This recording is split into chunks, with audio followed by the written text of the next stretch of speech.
గజేంద్ర మోక్షం లోకంబులు పద్యము. లోకంబులు లోకేశులు లోకస్తులు దిగిన తుదిన లోకంబగు పెంజేకటి కవ్వల నెవ్వన్ లేకాకృతి వెలుగు నతన్నే సేవింతున్.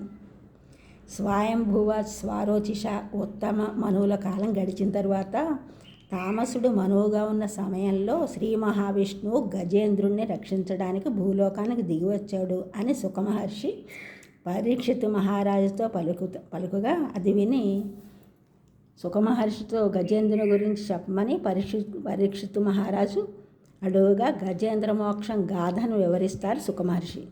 ఈ పద్యం గజేంద్ర మోక్షం ఘట్టంలో ఉంది. భావం: లోకాలు లోకాధిపతులు లోకులు నశించిన తరువాత లోకమనేది లేనప్పుడు ఏర్పడే దట్టమైన చీకటి అవతల ఏ పరమ పురుషుడు ఒకే ఆకారంలో ప్రకాశిస్తాడో అతనిని మాత్రమే నేను సేవిస్తాను.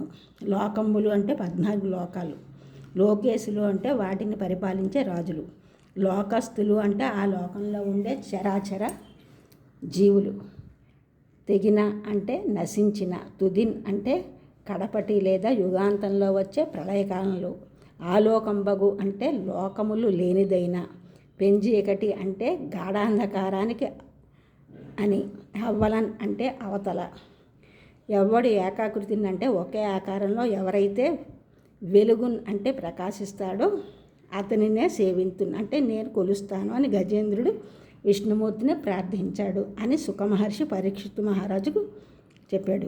పద్యాలు చదవండి, చదివించండి. కడుపు నిండానికి ఇంగ్లీష్ రావాలి, మనసు నిండానికి తెలుగు కావాలి. ఈ ఛానల్ చూసిన వారందరూ కూడా సబ్స్క్రైబ్ చేయండి, షేర్ చేయండి, లైక్ చేయండి, కామెంట్ చేయండి. సబ్స్క్రైబ్ చేసిన వారందరికీ కూడా కృతజ్ఞతలు. షేర్ చేసిన వారు, లైక్ చేసిన వారు, కామెంట్ చేసిన వారందరికీ కూడా ధన్యవాదములు.